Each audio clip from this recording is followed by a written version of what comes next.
Então, galera, na aula de hoje vamos falar sobre geologia para o Enem, especificamente sobre estrutura geológica da Terra. Temos duas questões para resolver sobre o determinado conteúdo da aula de hoje, tá? Mas primeiro vamos ver aqui alguns conceitos importantes que são cruciais para a resolução dessas questões, beleza? O que acontece? Ó, estruturas geológicas da Terra. Nós temos três estruturas geológicas na Terra principais. Nós temos escudos cristalinos, dobramentos modernos e bacias sedimentares. Vamos trabalhar sobre cada uma delas agora nesse exato momento, beleza? Ó, presta atenção. Os escudos cristalinos, eles têm como característica ser uma estrutura geológica mais antiga, né? Seu processo de formação é antigo e automaticamente você consegue perceber que nos escudos cristalinos a gente tem lá rochas geralmente que são magmáticas. Temos a presença de rochas magmáticas, tá? E também temos a presença de rochas que são metamórficas, literalmente. Rochas magmáticas também chamadas de rochas ígneas, tá certo? Que estão presentes nos escudos cristalinos. Algo importante que você precisa compreender sobre os escudos cristalinos é que eles são ricos em minerais metálicos, então é comum encontrar, por exemplo, minério de ferro nas regiões de escudos cristalinos, ok? Sobre as bacias sedimentares, elas são áreas literalmente formadas pelo acúmulo de sedimentos. Tem uma imagem aqui interessante para a gente fazer justamente a grande diferenciação entre um escudo cristalino e uma bacia sedimentar. Ó, veja bem, na imagem a qual você está observando, essa região aqui é um escudo cristalino. Perceba que ele é desgastado, certo? Ele não tem uma característica de ser uma formação geológica recente, diferentemente do dobramento moderno, que nós vamos compreender qual é a diferença entre os dois, tá? O escudo cristalino tem uma característica desgastada, isso devido ao tempo. E o tempo literalmente vai fazer com que o processo de erosão, o desgaste dessa estrutura geológica aconteça. A tendência é que, com o passar do tempo, essa estrutura geológica que ela vá diminuindo, né? Devido ao processo justamente de erosão e o desgaste, literalmente. A bacia sedimentar, ela acaba recebendo sedimentos, ou seja, tem um acúmulo de sedimentos aqui que sai por parte das regiões mais altas, no caso aqui do próprio escudo cristalino, né? A gente tem um processo de erosão que acontece e esse sedimento ele é acumulado aqui embaixo. Então, essa bacia sedimentar tem essa característica por conta de ser um depósito de sedimentos. Tem algo interessante na bacia sedimentar, é que ela vai ser rica literalmente, por exemplo, em petróleo, carvão mineral, gás natural. Então, são combustíveis fósseis, né, que são geralmente oriundos do processo de decomposição ao longo de milhões e milhões de anos em bacias sedimentares. Então, você encontra combustíveis fósseis, tanto petróleo, tanto carvão mineral, quanto gás natural, em áreas de bacia sedimentar. Nas áreas de escudos cristalinos, você vai encontrar minerais metálicos. A critérios de Enem, a gente consegue perceber que algumas questões trabalham sobre os escudos cristalinos, né, voltados justamente ao que é que tem ali de recurso natural disponível naquela região.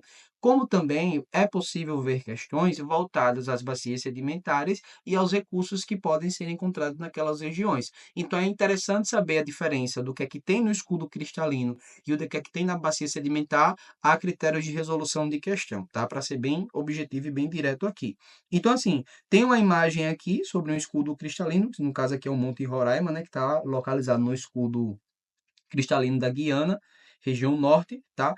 E aqui nas bacias sedimentares, você percebe que há uma menção ao processo de erosão que acontece nos escudos cristalinos. Bacias sedimentares recebem os sedimentos. Os escudos cristalinos acabam sofrendo com o processo de erosão e os sedimentos, provavelmente, né? Geralmente, eles acabam caindo na bacia sedimentar, tá? Dobramento moderno é uma estrutura geológica recente. E o dobramento moderno, ele é oriundo do choque entre placas tectônicas. Aproveitando aqui a oportunidade, tá? A gente consegue perceber que existe uma teoria interessante, que é a teoria das placas tectônicas. Teoria das placas tectônicas. Ou teoria da tectônica de placas, né? É... A teoria das placas tectônicas, tá? A gente consegue perceber que ela vai falar para a gente que as placas se movimentam, né? De acordo com as correntes convectivas do magma. Abaixo da crosta terrestre, nós temos o manto e o núcleo também, que são da estrutura interna da Terra.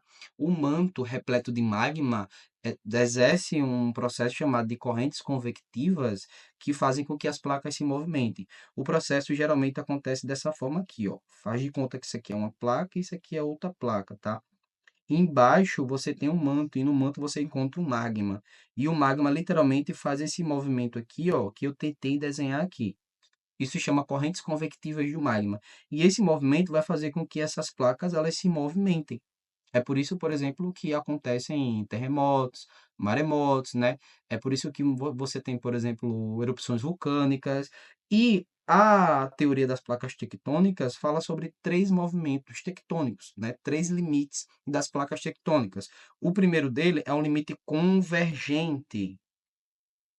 Ó, no limite convergente, as placas acabam se chocando. Quando as placas se chocam, elas acabam formando isso aqui da imagem, que é um dobramento moderno. Como, por exemplo, Cordilheira dos Andes, né, aqui na América do Sul, e você tem o Himalaia lá no continente asiático, que é devido ao choque de placas tectônicas. Aqui você vê na imagem uma placa tectônica que está, né, num contato convergente, ou seja, se chocou, né, houve um choque aqui, uma colisão entre essas duas placas. Automaticamente você percebe aqui que tem a formação dos dobramentos modernos, que são cadeias de montanhas, né? Cordilheiras de montanhas, como por exemplo a Cordilheira dos Andes. E assim, o movimento convergente, ele é o responsável pelo processo de formação do dobramento moderno. É algo que você precisa compreender a critérios de Enem, a critérios de vestibular, tá? Como é que se forma um dobramento moderno? Choque de placa tectônica. E você precisa compreender que o dobramento moderno, ele é uma estrutura geológica recente, diferentemente do próprio escudo cristalino. O escudo cristalino tem uma característica desgastada, tem uma característica antiga, tá? Porque o seu processo de formação literalmente é antigo. Quando você observa o dobramento moderno, você tem que entender que se trata de uma estrutura geológica que é antiga, aliás, recente, diferentemente do escudo cristalino, tá? Escudo cristalino, formação geológica antiga e desgastada, dobramento moderno, estrutura geológica recente, formada, oriunda, devido a um processo de movimento de placa tectônica. E qual é o movimento da placa tectônica aqui? Movimento convergente, onde as placas acabam se chocando, tá? O segundo movimento é um movimento divergente. No movimento divergente, as placas acabam se afastando. Por isso que formam as dorsais, como a dorsal mesoatlântica, né? Quando você vê lá duas placas que acabam se afastando, tá? Elas não vão se chocar, elas vão divergir, ou seja, há uma separação aí, uma vai para um lado, a outra vai para o outro. O terceiro, e isso aqui forma as dorsais, tá? Que nós temos, por exemplo, a dorsal mesoatlântica, que é quando você tem um movimento divergente de placa acontecendo ali. O movimento divergente, por exemplo, é o que faz com que o chifre da África se separe, né? No caso, há um movimento ali de separação entre o chifre da África e o restante do continente. Daqui a milhões de anos, possivelmente, aquilo ali se afaste, né? E temos um novo continente, algo do tipo, tá? Porque vai se afastar, literalmente. E já está se afastando. No chifre da África, você consegue encontrar uma rachadura que é oriunda justamente do processo de separação das placas tectônicas, tá? E o terceiro movimento é o transformante, ou chamado também de deslizante, que é quando uma placa ela desliza uma na outra. Isso aqui forma falhas. Um exemplo de uma falha que nós temos é a falha de San Andreas, lá na Califórnia. A falha de San Andreas ela é oriunda de um processo transformante, né, deslizante, onde uma placa desliza na outra. É isso que acontece, tá? O que é que ocorre? Movimento convergente origina dobramentos modernos. Movimento divergente origina, vai ocasionar justamente a formação de dorsais. E o movimento transformante, ele vai gerar justamente um processo de falhas, como a falha de San Andreas, tá? Então, o que é que acontece? O dobramento moderno, Cordilheira dos Andes, o exemplo mais próximo aqui nosso, que é justamente ali aqui na América do Sul. O Himalaia, onde tem o Everest, o ponto mais alto do mundo, tá? É formado justamente por esse processo tectônico aqui, ok? Ó, a orogênese são esses movimentos, tá? Que eu acabei de explicar. Esses três movimentos que eu acabei de explicar chama-se orogênese, são literalmente movimentos horizontais, tá? Não são movimentos verticais.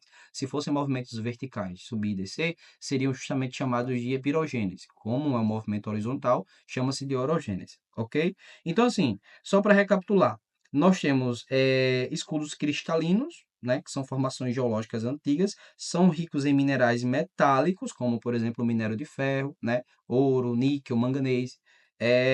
Literalmente acontece a formação justamente, né, desses minerais metálicos. Nós temos, na verdade, a presença desses minerais metálicos, perdão. Nas bacias sedimentares você consegue encontrar petróleo, carvão mineral, gás natural, e ela é composta de sedimentos oriundos do processo de erosão que acontecem, por exemplo, nos escudos cristalinos. E você tem os dobramentos modernos que são oriundos do choque de placas tectônicas, ok? No mundo, nós temos esse mapa aqui que mostra justamente a divisão dessas estruturas geológicas. Perceba que aqui na América do Sul você tem as Cordilheiras dos Andes, né? A Cordilheira dos Andes, que é justamente formado pelo choque da placa de Nazca com a placa sul-americana. Placa sul-americana é essa que eu circulei em vermelho, que é uma placa continental. Placa de Nazca é uma placa oceânica. Então, o choque entre as duas acabam formando literalmente essa zona de subducção aqui, ó, onde a placa fica por baixo, né? Essa aqui fica mais acima, essa aqui é mais densa, fica por baixo, literalmente, tá? Então, assim, nós temos também na imagem aqui, ó, a Cordilheira do Himalaia, que é o choque entre essas duas placas aqui que eu acabei de mencionar aí no desenho, de riscar no desenho. Ó, no Brasil, a gente não tem dobramento moderno. E por que a gente não tem dobramento moderno? Porque nós não temos o choque de placas tectônicas aqui. Perceba que o Brasil ele fica no meio de uma placa tectônica, na placa sul-americana. Por isso que geralmente aqui não acontecem terremotos de alta magnitude. Pode ser que a gente venha sentir em algum momento um tremor de terra aqui no território brasileiro? Pode. Claro que é um evento tectônico que acontece, por exemplo, no Chile, né? Onde tem literalmente o contato entre placas tectônicas. Como aqui a gente não tem o contato entre placas tectônicas, acaba que a gente não sofre com tsunami, terremoto, erupções vulcânicas, a formação de todas essas coisas aí que são formados, que são oriundos do tectonismo, né? Não temos muito a influência do tectonismo aqui no território brasileiro.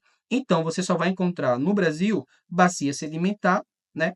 E escudos cristalinos a presença, vai ter a presença dessas estruturas geológicas aqui no Brasil. Os escudos cristalinos, eles vão ser ali, representam 36%, cerca de 36% do território brasileiro, tá?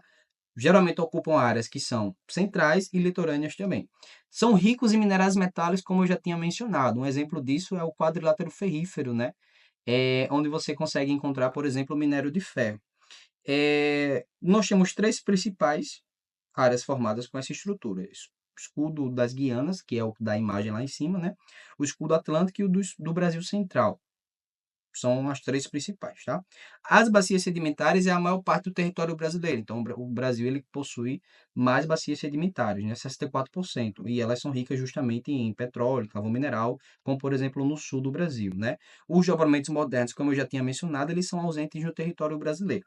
Ok? Compreenderam? Vamos para a resolução das questões, tá?